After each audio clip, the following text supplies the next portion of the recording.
Hey, everybody, it's the coach. You're tuned in to Sunday Night Football on Pounds in the Minnesota. As this crowd rolled into U.S. Bank Stadium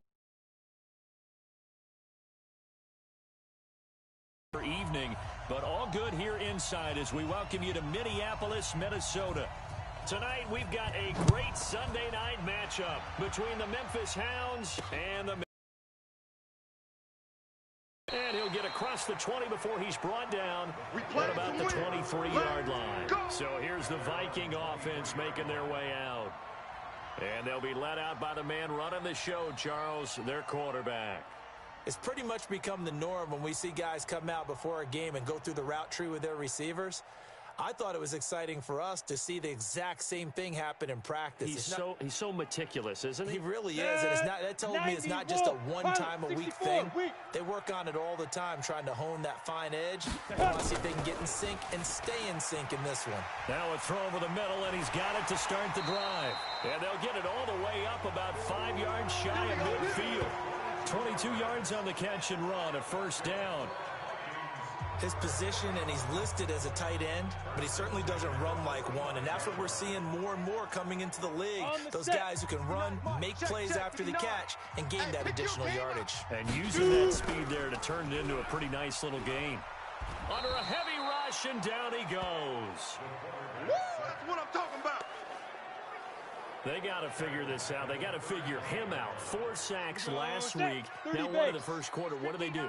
Well, great pass rushers usually have a go-to move, but the best pass rushers... Jackson hit, and he lost the football. And this is picked up by the defense. And he's going to get this one to the 23-yard line.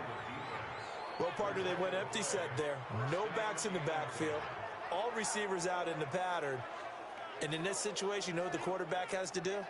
Act as his own blitz control. Yeah, he's got nobody else there to protect. No one else there to protect, which means he's got to get rid of the football, absorb the hit, but not go down and fumble the ball. And he takes it down to the 10-yard line. The pickup goes for 13 and sets him up first and goal. Last week, of course, the great performance, over 200 yards. He still wants to be fed. And they should. That's exactly what you should do. I've not yet met a running back that's run for over 200 yards that says the very next week, hey, let's back things up. And they're going to get him. They bring him down to the sack back at the 16-yard line. Well, that was point counterpoint, wasn't it? They decided to throw for it on first and goal. Instead, the defense counters with pressure, and the defense wins, getting a big sack. Check back, check back. What? Now a handoff here to his running back. Check out route. And they won't fare much better here as he maybe gets back to the line. No gain on the play there. They're going to need to come up with something better here on 3rd and goal. In their mind, certainly a field goal try would be a letdown. They had the great starting field position.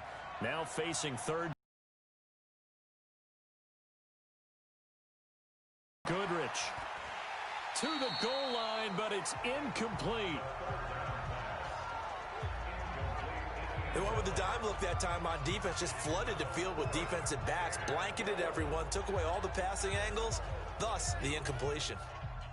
4th down, so Pat Shurmur trots out the field goal unit.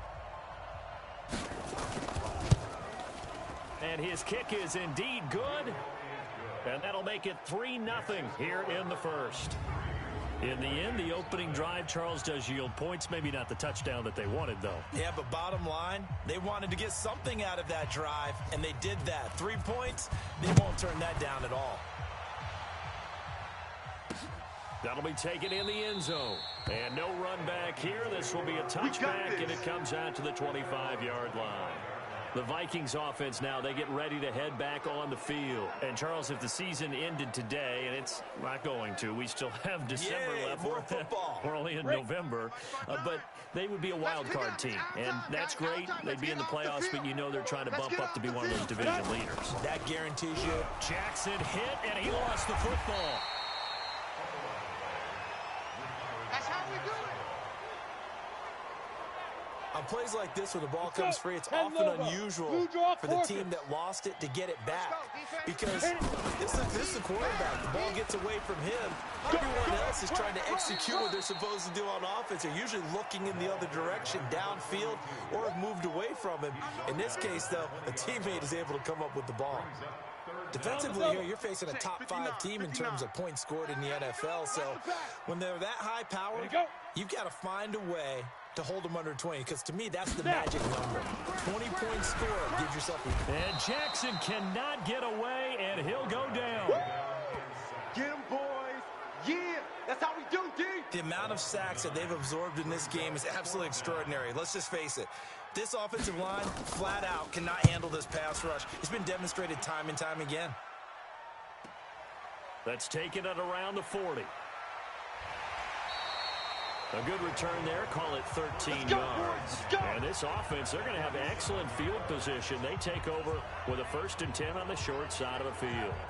So here are visitors to take over on offense. And it's only November, but the playoffs, we know how it works. They'll be here before you know it. If it ended today, they would be the #1 seed. And that's a great spot to be in, but I love the phrase, if it ended today. And I'll guarantee you, that's what they've discussed in their locker room, in their meeting rooms. Yeah, we know where we'd be if it ended today, but we also know it's not ending today. Right. So they've got to continue to play the type of ball that put them in the spot where they're #1 in their conference. I know we love our jobs, and pretty much any play we see, we're pretty, excited about. But big plays, let's face it, that's what we absolutely live for. How about that one? That was great, and what our camera missed was the fist pump from the sideline after that catch. They're fired out. That's a big game. Back to throw. Goodrich. This will be caught just inside the 10. 10 yards on the pickup there, and it'll be 2nd down. And just in general, Charles, on a play like that, how tough is it for the defense to account for a running back essentially being a receiver downfield? It's very difficult, especially if the running back has skills like a receiver, and you're aware of that before the game even begins. So throughout your practice sessions, you're going to want to be aware of him. Where is he lining up? What can he do? What kind of damage can he do to us downfield? And who can match up with him without weakening our overall defense? You're exactly right. It's a tough task to match up to him. An incomplete pass on 2nd down leads us to 3rd and inches. And let's pin the mirrors back and go full strip. Check 43. Ready.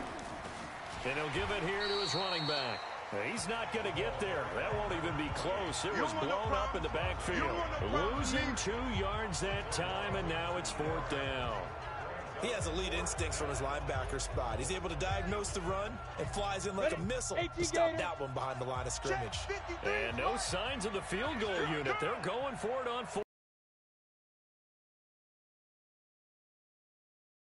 Coming for you. You mine. 53. Orbit. Check 53. Big grip. On 4th down, Goodrich.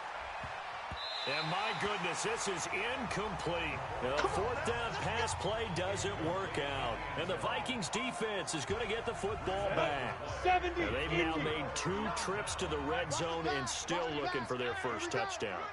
Not able to punch it in, and if you're on defense, your confidence is sky high.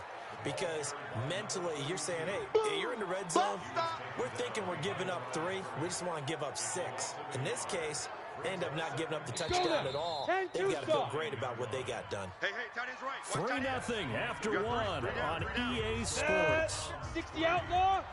59, Mike the 59. Here is 66. Let's go. Off the play fake, here's Jackson. And he's going to go down right near the goal line. The officials look at each other. They're going to mark him at the 1-yard line. I'm starting to feel for that quarterback back there. I mean, you know me. Normally, don't have a lot of empathy for the QB, right? In this case, definitely. He's been on constant duress this entire game. I don't know how he's surviving back there. And to think, there's still a long way to go in this football game. Kill. Get it. And they give this time to the tailback. And he won't be close to a first down as he runs into a wall right around the line of scrimmage. No gain on the play there. A nice job defensively. And it likely forces a punt situation on fourth. So they couldn't get anything there, Charles. Now fourth down from their own 2, and a bad situation, to be frank, for the special teams. Yeah, if you are the punting